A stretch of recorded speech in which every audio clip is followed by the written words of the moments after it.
divine ou diabolique surprise, parfois, l'on se trouvait brusquement devant une structure rocheuse indubitablement bâtie et donc d'origine humaine.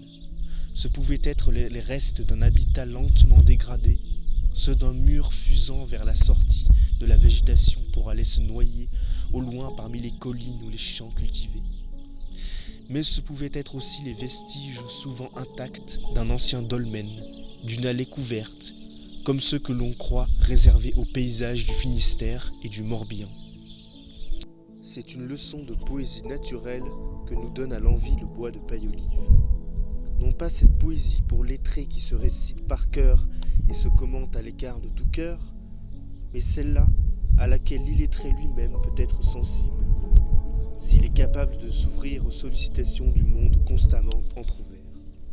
On ne saurait être un familier du bois de paille-olive si l'on n'est pas d'abord un taste réalité digne de ce nom.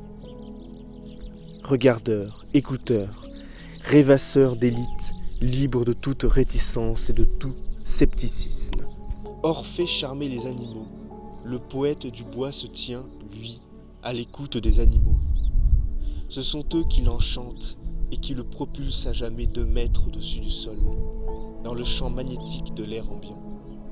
C'est lorsqu'il est devenu l'un de ces grains de poussière véhiculés par le rayon du premier soleil venu qu'il peut enfin s'estimer et se proclamer citoyen du bois.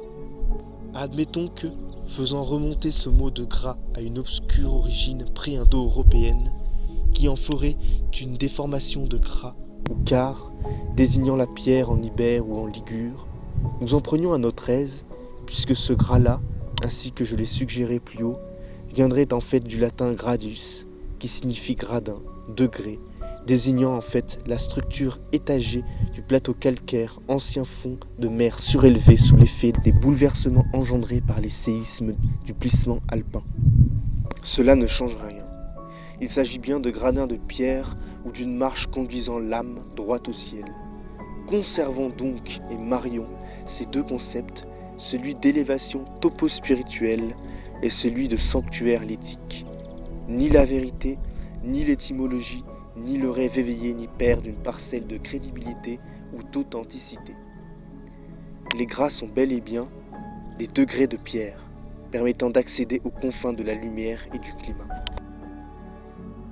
On y entre tels que les apprentis prêtres d'Osiris entraient dans la fameuse chambre, qu'on ne traversait que morts pour en ressurgir plus vifs que les vivants, initiés, purifiés, réveillés. Le bois réveille le promeneur au peu de notions principales, celles qui forcent à choisir son chemin. C'est donc un séjour et une traversée risquée, la lumière qui s'y diffuse éclaire ou foudroie, et l'on est sûr de cela seulement, on n'en ressortira plus jamais le même. Comme le bois commençait au bout de mes 2 hectares de chaos rocheux et végétal, l'effort à accomplir pour m'y rendre était léger. Je compensais par une vivacité d'allure qui me laissait, au bout d'une demi-heure, essoufflé, hors de moi-même, prêt à recevoir les émanations de ce sol caverneux et les fulgurations d'un air décapant. L'harmonie chorale des insectes et des oiseaux ajoutait à cela l'occurrence d'un surcroît d'exaltation, de fulgurants éclairs de lucidité sans cesse pris de vitesse par l'éclair suivant, qui remettait en question instantanément l'acquis précédent. C'était comme si j'avais été la proie ou le jouet de forces antagonistes, ou plutôt contradictoires, mais sans violence. Une contradiction perpétuelle et tout en douceur, qui me forçait à tout réviser d'un instant à l'autre, comme si chacune des diastoles et des systoles de mon cœur avait été une nouvelle venue au monde. J'avançais à travers une gerbe d'illumination désordonnée, purement hasardeuse, du moins en apparence, car je me demande maintenant si cela ne correspondait pas, en fait, aux phases successives d'un rite d'initiation empirique et intuitif, téléguidé par le principe même de la gravitation ou par celui du champ magnétique terrestre, ou par celui d'une conscience universelle rigoureusement anarchique, rationnellement anarchique. Pour tout dire, illisible, mais efficace et inévitable, dès lors qu'on s'était engagé dans sa voie. Lorsqu'on arrive par l'étendue âpre du gras, L'entrée du bois est gardée par de colossales figurations naturelles. Rochers monumentaux sculptés par les sautes d'humeur du climat et très tôt baptisés par les habitants des localités voisines, Chassagne et les Vences. Je me rappelle que l'une d'elles s'appelait la tête de lion, et impossible en effet de ne pas y reconnaître la tête, le cou et la crinière léonin. Le palais était un lacis de rochers tourmentés, environnés et parfois recouverts de chênes monumentaux, souvent couverts d'un lichen vieilli. On ne pouvait s'empêcher de songer aux abords d'une cité engloutie, une sorte d'Is, avalée non pas par la mer, mais par les arbres, qui du reste, sous le vent fréquent, ondulaient à perte de vue. Un flot d'images mentales venait nous envahir.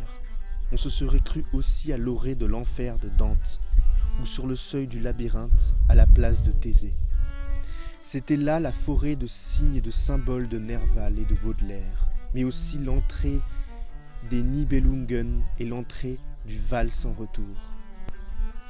Et, si la clarté qui venait s'évaser dans les clairières portait sur tout cela la lumière tamisée du ciel méridional, on entrait, sous le couvert, dans une pénombre qui n'était que la version prémonitoire des obscurités gutturales dont le bois était cerné, puisque de tous côtés, le plateau et sa chevelure de Pythie ou de Méduse venaient buter contre le vide et s'arc-bouter sur des falaises vertigineuses, trouées de grottes et soumises au tournoiement incessant des gypaètes, des vautours et des corbeaux. S'il restait des sirènes à découvrir, c'est peut-être au fond de ces gouffres de pierres obscures qu'elles auraient trouvé leur ultime refuge.